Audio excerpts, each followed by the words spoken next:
예, 그러면 앞서 예고한 대로 지금부터는 북한 무인기의 비행금지 구역 침투 논란을 두고 국회 국방위 여야 간사 간 원포인트 긴급 토론을 진행하겠습니다. 두 분 다 장성 출신이죠. 국민의힘 신원식 의원과 민주당의 김병주 의원입니다. 신원식 의원님은 허리 수술을 받고 재택 치료 중이어서 부득이하게 전화로 연결하는 점 시청자분들께 미리 양해 부탁드립니다. 또 인터뷰에 응해주신 두 분께도 감사드립니다. 좀 자유로운 형식으로 긴급 원포인트 토론을 진행을 하겠습니다. 먼저 이른바 내통 의혹부터 짚어볼 텐데요.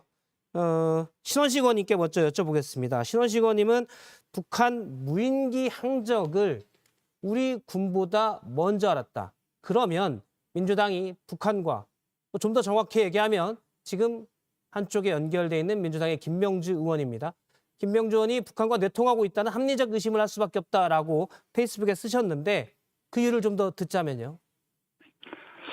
예.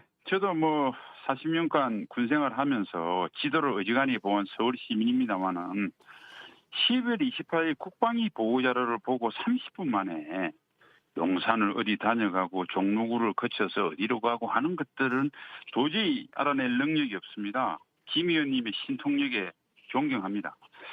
그 2014년, 17년에도 무인기가 넘어왔죠. 그런데 이번에 넘어온 무인기와 다른 것은 이건 다 스스로 추락했습니다.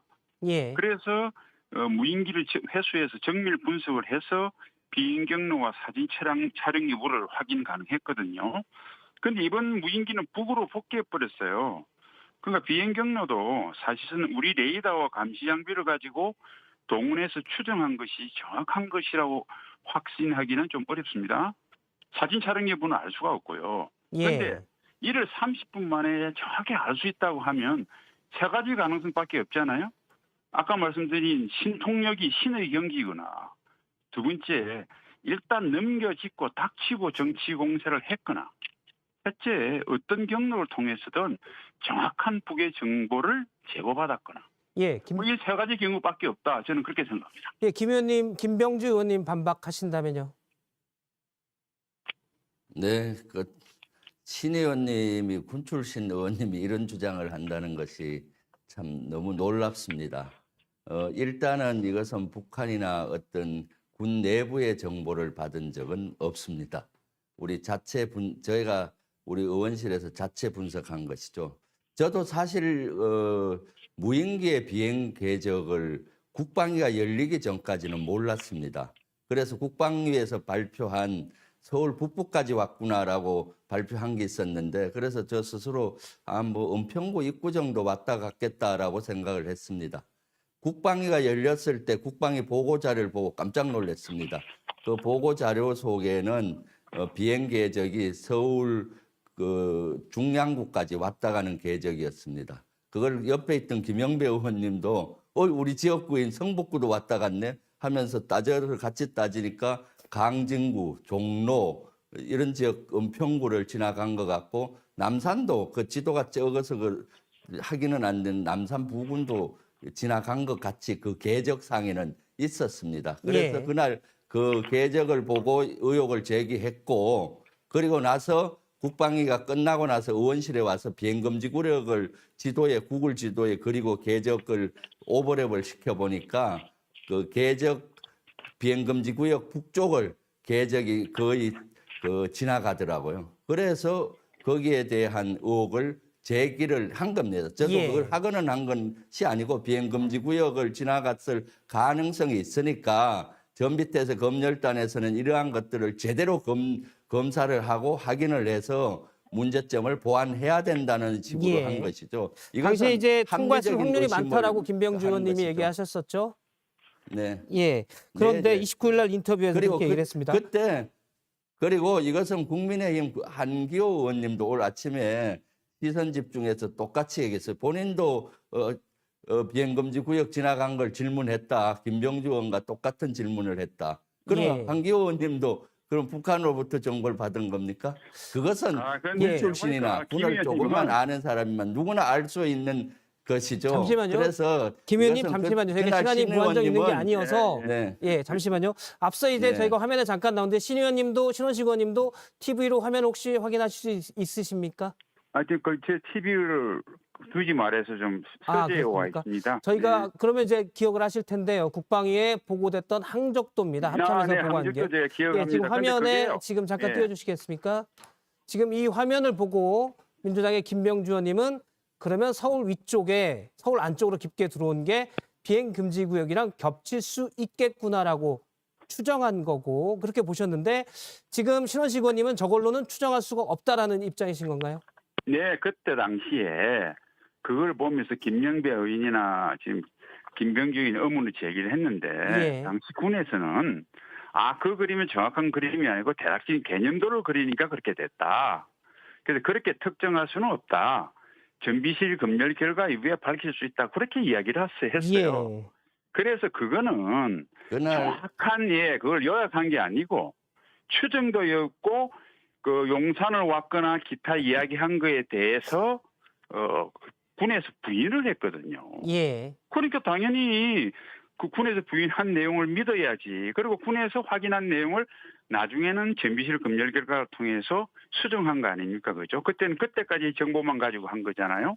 예, 그래서, 김병주 저희가 시간이 많지는 예. 않았어요. 김병주 의원님 예, 여기서 예. 반박을 해주신다면 그날 신 의원님은 사실 질의가 끝나고 초반에 가버렸습니다.